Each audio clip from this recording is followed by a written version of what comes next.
Start the podcast video. Whoops. You can tell. I'm like, I worked 40 hours this week. Today's my day off. And then I work 50 hours next week. So my brain is kind of everywhere. Spirit's been like, you're so busy. I know. I'm sorry. Okay. No worries. I get it. I appreciate you.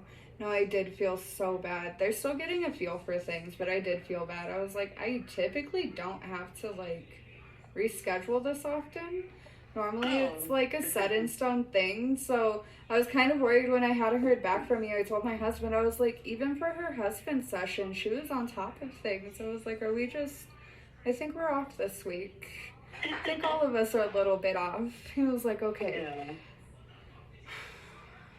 The spirit's agreeing with all of my sentiments about everything being off this week.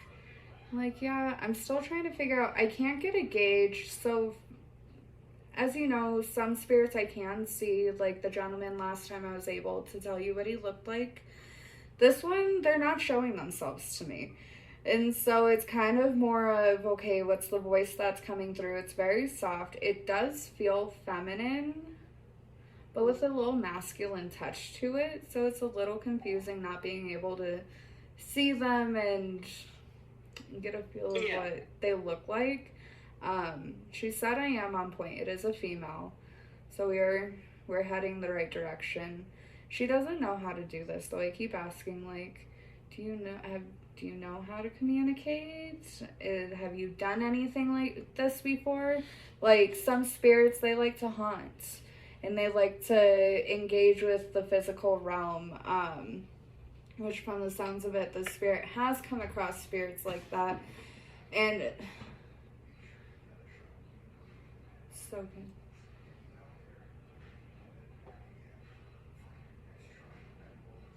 On your father's side, because they're bringing up your father's side, they're bringing up a lot of deportation. That's the way she's putting it.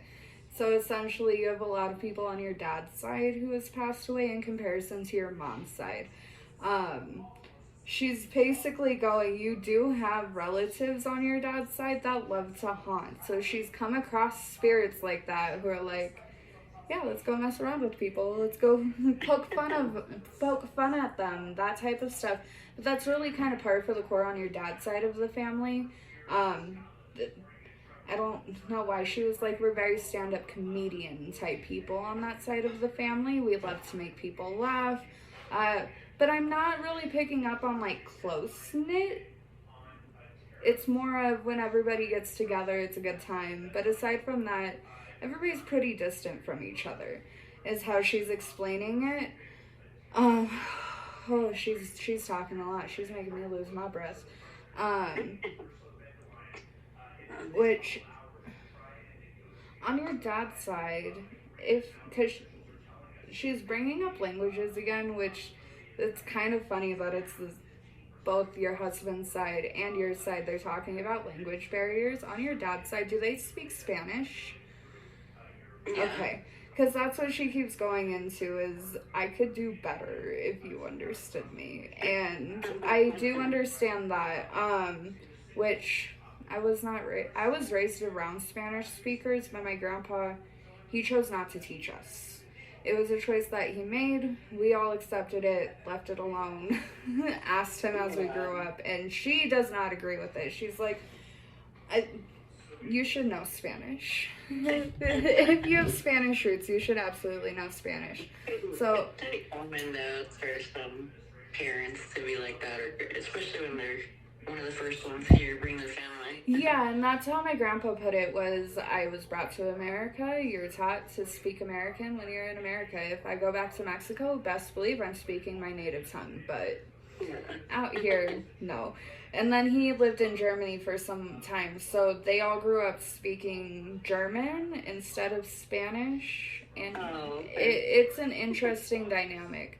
She don't care about any of that. She thinks it's funny, though, because she doesn't agree with erasing culture. That's what she's calling it. It's erasing your culture by choosing to do that. And I mean, I agree. I do too. I mean, I teach my daughter Spanish, so. that's amazing. I got chills. Okay, I'm trying to see, because I do know some words, so I'm trying to see if she'll pick any of the words and let me go from there. Because, I mean, we do call.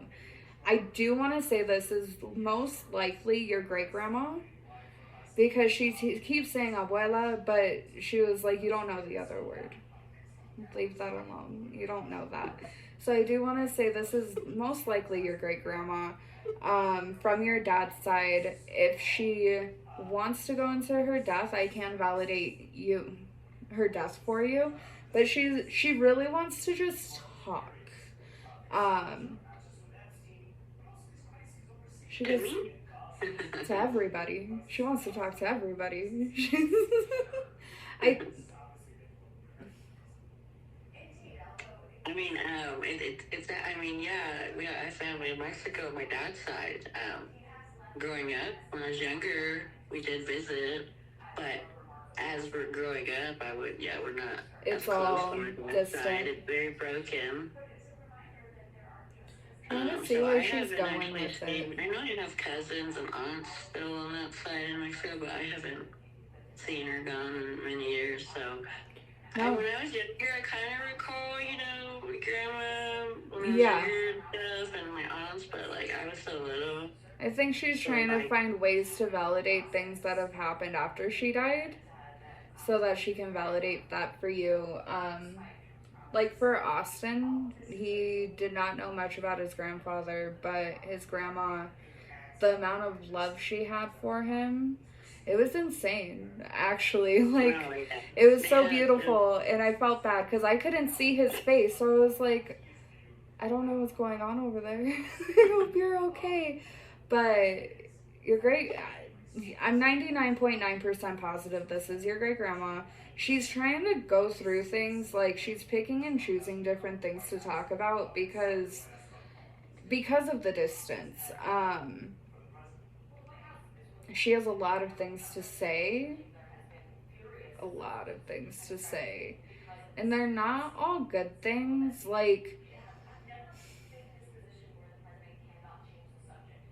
Trying to understand. It wasn't. I don't know if I'm misunderstanding the way she's explaining it to me, but she keeps going, it wasn't her who brought the kids to America.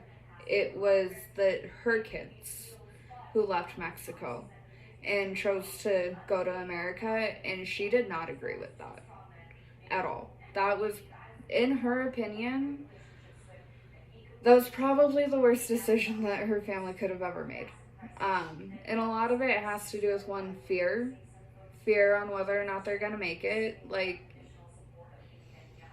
It's hard because, man, I have a feeling she's not huge on white people, to be honest, because she keeps going, it's not fair. You have white people who can go to America and then go back home easy and not worry about anything. And then you have our people who, you can't go back home. If you go back home, you don't know if you're actually going to go back to your home. And that makes things hard. She goes, phone calls?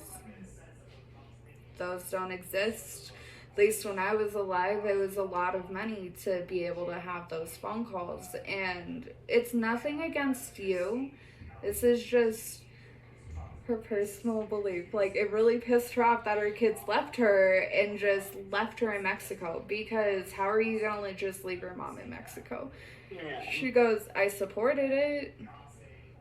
It's obvious I supported it, but at the same time, I was abandoned. She's being very nice about it, but I think it's because she's trying to find the right words. She keeps just pulling words from my head, I don't know if this is the right one to go with, but let's go with this one. And it just, the amount of sadness that I'm feeling on her end, and it's not mixed with rage, but more frustration, because she didn't get to really see grandkids grow up. She didn't get to see her kids have kids. Her kids have kids. She didn't get to experience any of that. And then when she passed away, she was initially alone. She did have some people around her, but everybody that she wanted there couldn't be there. And that's heartbreaking because being in a Latino family, specifically from Mexico, any of the regions in Mexico, it's a huge familial based thing. I mean, I will say, white people don't fucking get it. I got both sides of it. They don't get it. Yeah. I mean, we find out when people die years later. Yeah, But I mean, I do, like I said, recall grandma visiting, but again, I was so little and so vague, but I do recall some aunts here and there, but yeah, we didn't visit much after a certain time of age, and there was just a lot of chaos, I think, within my own family growing up that trickled into and it gets hard. Coming around and visiting, and well, I don't know if she'll even. There's just a lot. I just grew up knowing that a lot of people on my dad's side didn't like my mom, so I don't know if. I'm not getting that from her. I'm getting more. I know that my mom said that there was, I think, like a grandma. I don't know if it was her because I don't know how far back that like did like her, but I know that there was like my dad's sisters and stuff that didn't like my mom and stuff like that. Yeah, I'm not picking any of that up from her. But that would explain to her feeling abandoned. If she had no qualms with your mom and everybody else pushed you guys away, that would explain her feeling abandoned.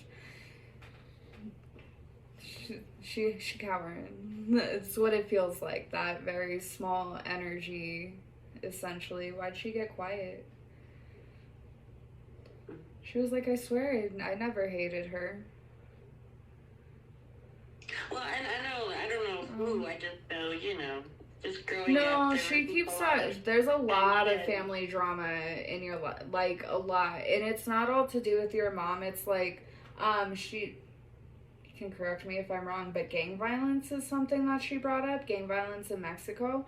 So I don't know if it was you had family members who were involved in that may have caused issues, like. And I don't know if my mom typically, or I'm sure like just the way she grew up, there's stuff going on, but I know my like immediate family, mom and brothers, there is that. Okay. That's all she brought up. That's all I heard was gang violence. I don't fuck with that. Well, not those words exactly, but that's not okay. Why are we giving no, I understand why we're doing broken messages. I'm sorry. I apologize. That's on me. She's really just picking words out of my head. Like, you understand this. I love this. I'm not gonna lie. This is different. Yours might be called Language Barrier Part 2.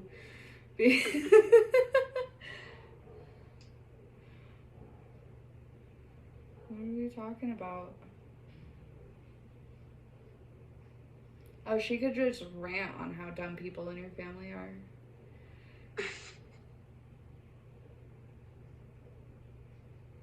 I don't think I asked last time, but do you have a sister? Because she keeps saying you and your sister would be considered the ones who, like, did well for yourselves. Yeah, in comparison to everybody else. And it goes into pride. Like, there's just, it's very happy. It's happy things. I don't know why she's going into that, though. I think she's just beaming about it. She's like, turn around, circle, let me talk about being proud and happy.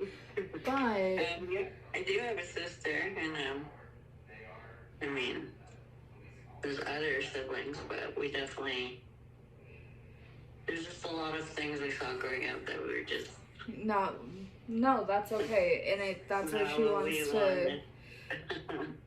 She mentioned nobody else. She said gang violence, and then you and your sister are the good ones. Talking about my brother. Oh. Because he can make better decisions with his life. Well, I mean, if she's saying that, and then me and my sister are the good ones, I mean, the older two have different dads, and okay. if she's talking about him, gang violence, and us two are the same dad through her. Okay. How interesting. She's just saying yeah. That's all that's going through my head is yes right now. Yes, you're picking it up. You're figuring it out. You're by my brother then. I think. She said yes, but then she goes into he's dumb. Yeah. Yes. Do you, okay, this is gonna sound stupid, but when he was younger, did you make a lot of excuses for his mistakes? Like, it's okay, he's learning. It's okay, he'll figure that shit out. It's okay. Maybe, I mean, kind of, like, I was the youngest of all them, so I guess watching all them, maybe subconsciously, or... Okay. I definitely learned a lot of what not to do. I'm just trying to understand what she's saying, because she keeps going, you're the cautious, well, that would go into the you're the cautious one, you don't want to see people get in trouble, you're the one who didn't want to see,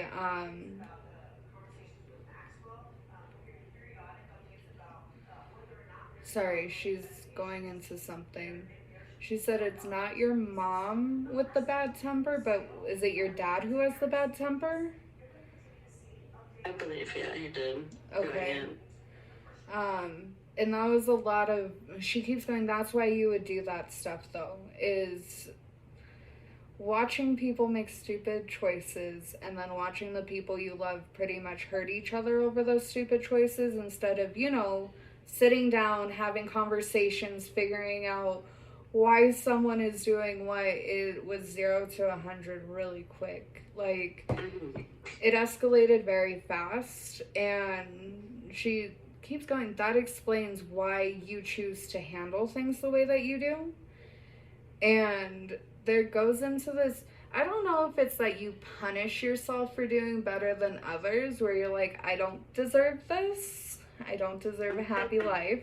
I don't deserve my kids. I don't deserve my husband because you came from such a different background than him. And she's saying that very nicely. He has a very nice home in comparison, and she loves that for you. Now, that's crazy because I've told him that too. That's many times. He's very lucky. And I think he knows that, but you two are extremely lucky because what you guys can have done, not can do, but have done is learn from each other. He's learned a lot of patience being around you. Oh my gosh. But you've also learned a lot of patience, and it's in a different way. It's patience in not throwing yourself under the bus immediately when things happen to make sure nobody else gets hurt. And that's huge because you went from making the people in your life a priority that you were surrounded by at that time to making yourself a priority and making your own kids a priority and making your husband a priority. Because I'm going to assume, because she keeps going, I wasn't alive for this, but at the beginning of your relationship, were there frustrations like he didn't quite grasp the concept of why you were the way you were, and it would frustrate him and get under his skin a little bit, and he had to work through that? She's so proud of him. She doesn't know him, but she's really proud of him because your family's a handful on that side. And you do take after your mom, not in a bad way. The way she describes your mom is actually more level-headed than your dad. There's some moments where, like any mom, she would get frustrated and angry, and she also wasn't taught how to navigate things properly. So she did rub that off on you guys, but she was also there. The way she's explaining it, she was always there for you anytime you needed her. And her biggest regret is probably not being the best mom that she could be.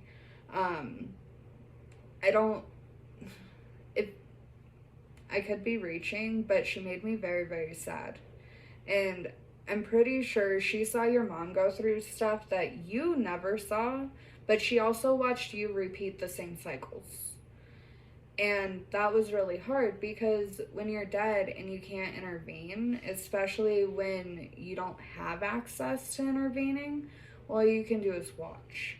You managed to pull yourself out of those cycles and you managed to find somebody who could help you heal and grow, whereas she goes, there's other family members who haven't learned how to do that. And we'll just say that nicely and put it that way, because she'll never, it's not that she would never talk down on them, it's that she needs you to understand just how well you've done.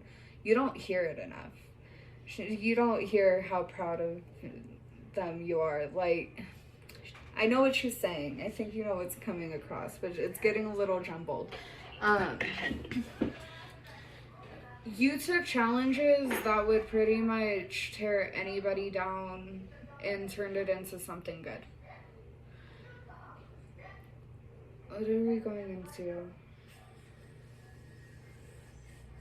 She wants to go into you being a mom. It's a great thing. She loves it for you. What are we talking about? Was there discussion about maybe not wanting to be a mom before you met your husband? Like being nervous about it? Not wanting, I guess, but more so being terrified because you were scared you were going to be your parents?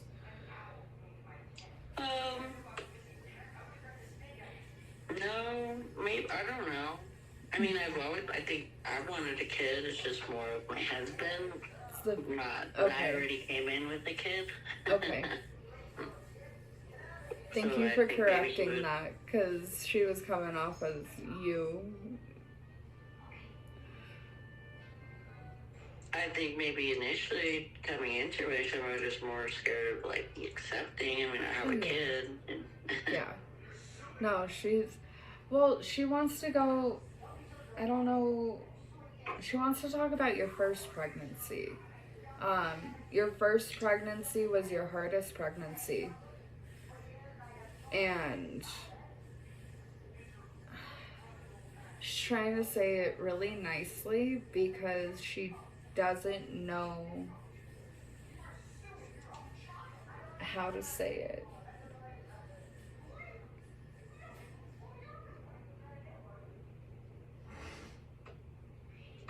It's very blunt. She said that pregnancy basically put you in the hospital, and not in good ways, in bad ways. And man, sorry, she's trying to find the words. She's so frustrated because she's like, the pregnancy basically killed you, is what she's going into. It destroyed your body and it destroyed your mental health. And she keeps talking about you not having anybody there with you through it. And she's like, how do I tell her I was there the entire time? How do I tell her? And I'm like, this is exactly how you tell her. Just stop getting frustrated about it. She keeps getting tongue-tied, and I feel really bad because I can't even imagine. She's doing a really good job, and I do want to praise her for it because she's doing a really good job just pulling things. Because she still won't show herself to me. I don't think she's strong enough to.